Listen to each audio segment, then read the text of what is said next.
ఎలాంటి నొప్పులకైనా శాశ్వత పరిష్కారం famous chiro practitioner and osteopath doctor K Teja spine care clinic. Hello views, welcome back to our channel. ఈరోజు మనతో ఉన్నారు ప్రత్యూష గారు. మ్యామ్తో మాట్లాడదాం. Hi ma'am. Hi ma'am, conscious and subconscious brain, దీని గురించి మీరు ప్రీవియస్గా కూడా కొంచెం చెప్పారు. బట్ మన ఆడియన్స్ అడుగుతున్నారు, ఈ డిఫరెన్స్ ఏంటి, రెండు మైండ్స్ ఉంటాయా? సో ఇలా అడుగుతూ ఉన్నారు. దీని గురించి ఒక క్లియర్ డిస్క్రిప్షన్ ఇస్తారా? అండ్ దీంతో మేనిఫెస్టేషన్కి సంబంధం ఏంటని అడుగుతున్నారు. ఓకే, సో కాన్షియస్గా నేను ఫస్ట్ టైం ఏంటి, ఫస్ట్ కొత్త జాబ్ చేస్తున్నాం, జాబ్కి వెళ్తున్నాం, లేకపోతే కొత్తగా పెళ్ళయింది, ఓకే, లేకపోతే కొత్తగా ఒక అమ్మాయితో కలిసావు, ఆ అమ్మాయిని లవ్ చేయాలి, ప్రేమించాలి. సో నువ్వు కాన్షియస్గా ఆ అమ్మాయి దగ్గర ఇంప్రెస్ చేయాలనుకుంటున్నావు, ఓకే. ఆ అమ్మాయిని ఇంప్రెస్ చేసి ఆ అమ్మాయి నీకు పడిపోవాలి. అదే ఫస్ట్ పాయింట్, ఓకే. లేదు అంటే job will go with a జాబ్లో ఫస్ట్ 2 months నువ్వు బాగా ప్రొబేషన్, ఈ పీరియడ్ అంతా ఏంటి, ఫస్ట్ 2 months ఆఫీస్లో మంచి పేరు తెచ్చుకోవాలి. సో ఆ మంచి పేరు తెచ్చుకుంటే నువ్వు కాన్షియస్గా ఏదైనా కాన్షియస్గా చేస్తుంటావు. కాన్షియస్ ప్రాసెస్ అంటే ఏంటి అంటే, పొద్దున్న నిద్ర లేచినప్పుడు కాన్షియస్గా బాత్రూమ్కి వెళ్ళడం, అన్నీ చేయడం, ఆఫీస్కి వెళ్ళడం, పరిగెత్తడం, ఇంట్లో వాళ్ళతో అందరితో అడగడం, వెళ్ళడం, అవన్నీ చేస్తుంటాం చూడండి. తెలిసి చేసే పనులన్నీ కాన్షియస్ అండి. Okay. Sub conscious mind programmings అంటే, సబ్ కాన్షియస్ ప్రోగ్రామింగ్ డైలీ జరుగుతుంది మనం. కానీ పవర్ఫుల్గా ప్రోగ్రామ్ ఎప్పుడు జరుగుతుంది అంటే, ఒక కంప్యూటర్ ఉందనుకోండి, కంప్యూటర్కి సాఫ్ట్వేర్ యాడ్ చేస్తాం. సాఫ్ట్వేర్ యాడ్ చేస్తే మనకి మైక్రోసాఫ్ట్ యాడ్ చేస్తే కంప్యూటర్ పనిచేస్తుంది. మైక్రోసాఫ్ట్ కావచ్చు, జూమ్ కావచ్చు, ఇవన్నీ యాడ్ చేస్తేనే కదా ఆ కంప్యూటర్లో మనం ఏమైనా చేసుకోవచ్చు. సో ఇట్లాగే మన ఫోన్ అయినా దాంట్లో అన్నీ డౌన్లోడ్ చేస్తాం. ఇనిషియలీ వాట్సాప్ అవన్నీ డౌన్లోడ్ చేస్తేనే ఫోన్ పనిచేస్తుంది. సేమ్ వే మన మైండ్ని కూడా ప్రోగ్రామ్ అవుతుంది. ఎప్పుడు అవుతుంది? తల్లి గర్భం నుంచి 0 నుంచి 7 years ఆఫ్ ఏజ్ ఆఫ్ పిల్లలకి వాళ్ళు తీటా స్టేట్ ఆఫ్ ఫ్రీక్వెన్సీలో ఉంటారు. ఆ టైంలో ఏంటవుతుందంటే, వాళ్ళకి కంప్లీట్గా వాళ్ళొక ఎలా ఉంటుందంటే, వాళ్ళకి ఎవరెవరిని చూస్తారో టక ప్రోగ్రామ్స్ అయిపోతూ ఉంటాయి. అంటే ఎప్పుడు ఫాదర్ మదర్ ఫైట్ చేసుకున్నారనుకోండి, వీళ్ళ లైఫ్లో లవ్ అనే దగ్గర రిలేషన్షిప్ ప్రాబ్లమ్స్ ఉంటాయి. ఇంకో ఫాదర్ మదర్ ప్రేమగా ఉన్నారనుకోండి, వీళ్ళ లవ్ కూడా లైఫ్ బాగుంటుంది. మనీ వైజ్ ఫాదర్ ఇరిటేట్ అవుతున్నారు, హార్డ్ వర్క్ చేస్తున్నాడు, కష్టపడుతున్నాడు, సేమ్ నువ్వు అదే హార్డ్ వర్క్ చేస్తుంటావు. ప్రోగ్రామ్ అయిపోయింది లైఫ్లో.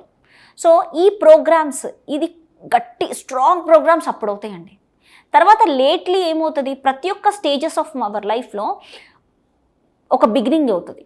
అంటే టీనేజ్లోకి ఎంటర్ అయినప్పుడు ఒక బిగినింగ్, కొన్ని కొత్త ప్రోగ్రామ్స్ మైండ్లో కొత్త తెలుసుకుంటాం.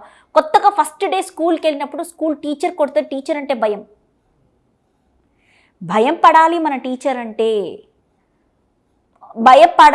పడాలని కొంతమందికి తెలియదు కూడా. అంటే ప్రోగ్రామ్ అయిపోయింది, టీచర్ అంటే భయపడాలని, చూసి టీచర్ కొడుతుంది అనేది తెలిసిపోయింది. టీచర్ కొట్టదు అనే స్కూల్ ఉంటాయి కొన్ని స్కూల్స్లో, కొన్ని స్కూల్స్లో జాయ్ లెర్నింగ్ ఉంటాయి. వాటిలో టీచర్స్ కొట్టరు, వాళ్ళు జాయ్ఫుల్గా పిల్లలకి గైడ్ చేస్తారు. సో ఆ స్కూల్కి వెళ్ళిన పిల్లలకి ఫియర్ ఉండదు, టీచర్ అంటే భయం ఉండదు, టీచర్తో ప్రేమగా మాట్లాడుతూ ఉంటారు, టీచర్తో ఒక ఫ్రెండ్ లాగా మాట్లాడుతూ ఉంటారు. దీనికి సబ్ కాన్షియస్ మైండ్కి ఉండే రిలేషన్ చెప్తాను. ఇప్పుడు సబ్ కాన్షియస్గా వాళ్ళకి ప్రోగ్రామ్ అయిపోయింది, టీచర్ అంటే భయం. ఫస్ట్ డే ఏదైనా కొత్తగా పెళ్ళి అవుతుంది ఒక అమ్మాయికి, ఫస్ట్ ఎంటర్ అవ్వగానే వాళ్ళు ఎలా ట్రీట్ చేశారో ప్రోగ్రామ్ అయిపోయింది. ఈ రిలేషన్షిప్ అంటే ఇదే, మనకి ప్రేమలు ఉండవు అనేది వెళ్ళిందనుకోండి, అదే ప్రోగ్రామ్ అయిపోతుంది. ఏ విషయంలో ఫస్ట్ ఇంప్రెషన్లోనే నీకు ప్రోగ్రామ్ అయిపోతుంది. బిజినెస్ స్టార్ట్ చేసావు, బిజినెస్ సక్సెస్గా వెళ్ళిందా, నువ్వు లక్కీయే. బిజినెస్లో ఏదో అడుదడుకులు ఎవరో ఒకళ్ళు మోసం చేశారనుకోండి, ఇలా మోసపోతా అనే ప్రోగ్రామ్ పడిపోయి నెక్స్ట్ టైం ఇంకో బిజినెస్ చేస్తే మళ్ళీ సేమ్ సిచ్యువేషన్, మళ్ళీ మూడోసారి బిజినెస్ మొదలెడితే మళ్ళీ సేమ్గా మోసపోవడం మొదలవుతుంది. ఏంటి ఇన్నిసార్లు మోసపోతున్నాను అనేసి, ఎందుకంటే నీకు ఫస్ట్లో ప్యాటర్న్ పడింది, ఆ ప్యాటర్న్ రీడిజైన్ అవ్వట్లా, ప్రోగ్రామ్ అయిపోయి కూర్చుంది అక్కడ. నీ బిలీఫ్ సిస్టంలో కూడా స్ట్రాంగ్ వెళ్ళి కూర్చుంది, ఇంక ఇది ఇలా అయిపోతుందని. ఈ ప్రోగ్రామ్ని రీప్రోగ్రామింగ్ చేయాలి, సబ్ కాన్షియస్ని రీప్రోగ్రామింగ్ చేయాలి. ఈ రీప్రోగ్రామింగ్ చేసుకోవడం ప్రాసెస్లో ఫస్ట్ బిలీఫ్ సిస్టంలోకి వెళ్ళి, బిలీఫ్ సిస్టంలో నీకు ఏంటేంటి ఉన్నాయో, నీ యొక్క ఫస్ట్ సబ్ కాన్షియస్ మైండ్, నీ యొక్క సబ్ కాన్షియస్ మైండ్లో ఏం జరుగుతుంది, నీ యొక్క సంకల్పాలు ఏం జరుగుతున్నాయి అంటే, ఫస్ట్ నువ్వు మిర్రర్ చూసుకోవాలి. అద్దం, మిర్రర్లో నువ్వు ఏడుస్తున్నావా, యువర్ ఇన్ డిప్రెషన్. నువ్వు నవ్వుతున్నావా, సబ్కాన్షియస్ మైండ్కి నీ యొక్క ఇన్నర్ చైల్డ్కి నువ్వు కనెక్ట్ అవ్వాలి అంటే మిర్రర్ ఒక్కటే. ఈ మిర్రర్లో నీ సబ్కాన్షియస్ మెసేజెస్ ఏంటో నీకు తెలుస్తాయి. ఒకటి వచ్చి I love you, I really really love you అని చెప్పాలి. నీ యొక్క ఇన్నర్ చైల్డ్కి నువ్వు కంటిన్యూస్గా చెప్పుకుంటున్నప్పుడే నీ ప్రోగ్రామ్ చేయడం మొదలవుతుంది. మిర్రర్లో నువ్వు ప్రోగ్రామ్ చేయాలి. ఐ లవ్ మై సెల్ఫ్, లేకపోతే I am abundant, I am rich అని అంటూ ఉంటే ఆటోమేటిక్గా రిచ్నెస్ని నువ్వు ప్రోగ్రామ్ చేస్తున్నావు నీ సబ్కాన్షియస్ మైండ్కి. అంటే దాన్ని ఎలా బిలీవ్ చేయాలంటారు మ్యామ్? ముఖ్యంగా మనీ విషయంలో ఇందాక మీరు రిలేషన్షిప్స్ చెప్పారు, ఇంకా వేరే చిన్నప్పుడు పిల్లలకు చెప్పారు. మనీ విషయంలో ఈ సబ్కాన్షియస్ మైండ్కి ఉన్న ఇంపార్టెన్స్ ఏంటి, దాని రోల్ ఏంటి? మనీ విషయంలో సబ్కాన్షియస్ ఇప్పుడు చైల్డ్హుడ్ ప్రోగ్రామ్స్ మనీలో ఏముంటుందంటే ఫాదర్ అయితే ఈదర్ హార్డ్ వర్కింగ్ చేయొచ్చు. హార్డ్ వర్క్ చేయడం వల్ల మీకు మనీ విషయంలో హార్డ్ వేలో మనీ వస్తాం. లేదంటే కొంతమంది ఉమెన్ బిజినెస్ చేయాలనుకుంటారు, బిజినెస్లో సక్సెస్ అవ్వాలనుకుంటారు. కానీ వాళ్ళు ఎప్పుడు వాళ్ళ మదర్ని హౌస్ వైఫ్గానే చూసుంటారు. మదర్ దగ్గర డబ్బులు ఉండవు, ఫాదర్ దగ్గర డబ్బులు ఉంటాయి అనే ప్రోగ్రామ్ పడిపోయింది చిన్నప్పుడు. సో ఇప్పుడు వీళ్ళు ఏంటి, they are lady, they are women అనే దాని దగ్గర డబ్బులు ఉండవు అనేది చిన్నప్పటి ప్రోగ్రామ్. ఇప్పుడు ఏంటంటున్నావు, నాకు డబ్బులు కావాలి, ఎందుకు నా దగ్గర డబ్బులు కావాలి, నేను బిజినెస్ చేయాలి అంటూ ఉంటున్నావు.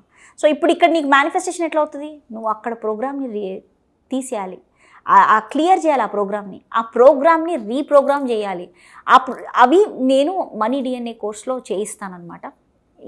ఎట్లా రీప్రోగ్రామ్ చేయాలి, చైల్డ్హుడ్ లిమిటేషన్స్, చైల్డ్హుడ్ ఉన్న ఈ యొక్క చైల్డ్హుడ్లో ఉన్న ఈ మనీకి ఒక బ్లూ ప్రింట్ అనేది తీసుకొస్తాం అన్నమాట. ప్రతి ఒక్క పర్సన్కి వాళ్ళ యొక్క బ్లూ ప్రింట్ అనేది వస్తుంది. అది మనీ డిఎన్ఏ కోర్స్లో నేను గైడ్ చేస్తాను. సో దాంతో వాళ్ళు ట్రావెల్ చేసి వాళ్ళకి అర్థమవుతుంది, నా బ్లూ ప్రింట్ ఇది, ఓకే మనీ నేను ఎట్లా అట్రాక్ట్ చేయాలి, నెక్స్ట్ డే ఎట్లా అట్రాక్ట్ చేయాలి, ఈ బ్లాక్స్ ఇవి, మనీ బ్లాక్స్ ఇవి, ఇక్కడ నుంచి నేను నెక్స్ట్ ఎలా అనేది నీకు స్టార్ట్ అవుతుంది అనమాట. Money blue print. Subconscious mind అనేది యూజ్ చేయాలంటారు ప్రతి విషయం. సబ్కాన్షియస్ మైండ్ని రీప్రోగ్రామ్ చేయాలి. చైల్డ్హుడ్ బ్లాక్స్ ఏదైనా ఉన్నాయనుకోండి, నీకు మనీలో ఇష్యూ అయితే దాన్ని తాలూకా ప్రోగ్రామింగ్ రీప్రోగ్రామ్ చేసుకోవాలి. అదే నీకు లేదు లవ్ అనుకోండి, లవ్ తాలూకా నువ్వు రీప్రోగ్రామింగ్ చేసుకోవాలి. దానికి ఒక ప్రాసెస్, దానికి ఒక స్టెప్ బై స్టెప్ ప్రాసెస్ ఉందండి. ఎలా రీప్రోగ్రామ్ చేసుకోవాలి సబ్కాన్షియస్, ఇది ఒకటి హిప్నోథెరపీ ద్వారానే జరుగుతుంది ఇదంతా ప్రాసెస్.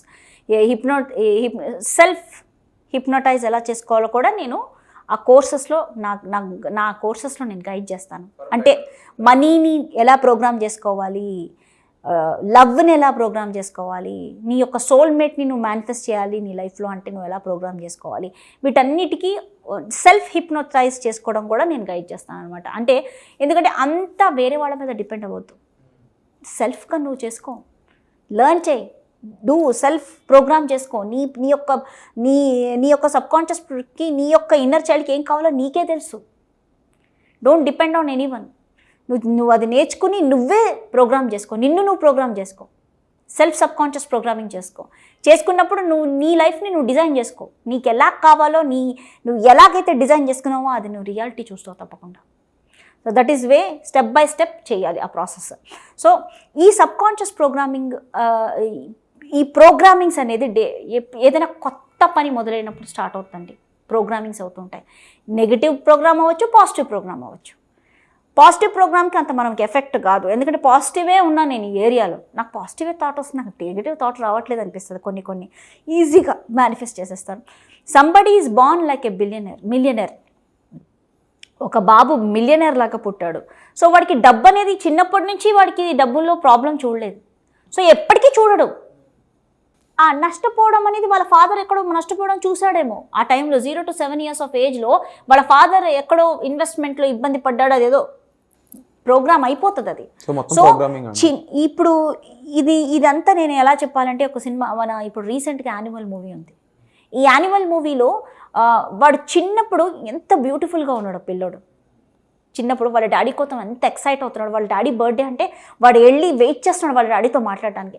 కానీ వాళ్ళ డాడీ పెద్ద కార్చి వాడిని చీదరించుకొని అరవడం, మాట్లాడితే వాడిని చీదరించుకోవడం, వాడు అందుకే మొండివాడైపోయి ఒక క్రూయల్ యానిమల్ లాగా తయారైపోయాడు. వాడికి ప్రేమనివ్వలేదు ఎవరు. ఎప్పుడు తిట్టడమే. సో వాడు కూడా అలా ఎప్పుడు క్రూయల్గా బిహేవ్ చేస్తున్నాడు.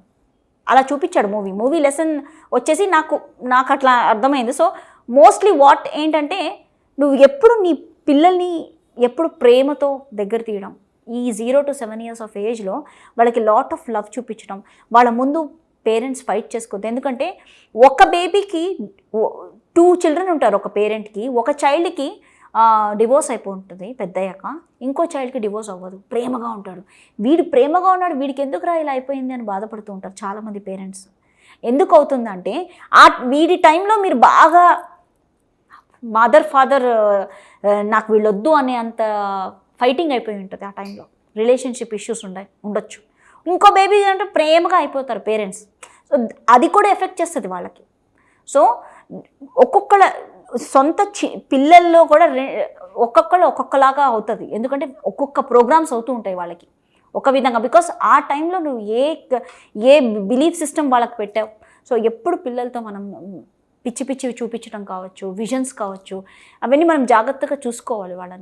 వాళ్ళకి పేరెంట్స్ ఎప్పుడు ఫైట్ చేసుకోవడము, ఎప్పుడు గొడవలు పడడం వాళ్ళకి ఎప్పుడు చూపించకూడదు. పేరెంట్స్ ఎప్పుడు కలిసి ఉంటారు, ప్రేమగా ఉంటారు. ఇంకా యానిమల్ మూవీలో వీడు కూడా వాళ్ళ పిల్లలకి ఎలా చూపిస్తున్నాడు పోర్ట్రేట్, ఫాదర్ ఐడియల్, మీ మమ్మీ డాడీని ఎంత ప్రేమగా ఉంటామనే చూపిస్తున్నాడు. ఎందుకంటే వాడికి అర్థమైపోయింది, నా పిల్లలకి నేను ఇలా ఇవ్వకూడదు, నా పిల్లలకి నేను మంచి ప్రేమనిచ్చే ఫాదర్గా ఉండాలి, లవ్వింగ్ ఫాదర్ లాగా పోర్ట్రే అవ్వడానికి చూశాడు. బట్ విడిగా చూస్తే అతను ఒక యానిమల్ లాగే బిహేవ్ ఉన్నాడు.